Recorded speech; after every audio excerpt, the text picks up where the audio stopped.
Nice one, guys. So basically, right here, this is the Indian boots are right here. All right, this is how it look in this little jar right here.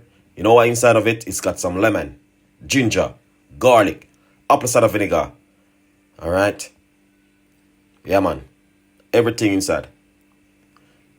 So what we're gonna do? I'm going to make a beautiful cup of tea from this right now. Okay. So what you wanna do? Grab yourself a nice, lovely teaspoon. Like this. All right. Put it straight into your glass. Probably a little bit more. Where you going? All right. Put it into the glass.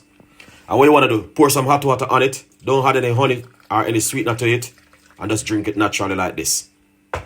Guys, this fight against every virus in your body. Okay? Give it a mix and drink it 2 times a day. Guarantee 100% this will heal your body. Stay tuned for more tips.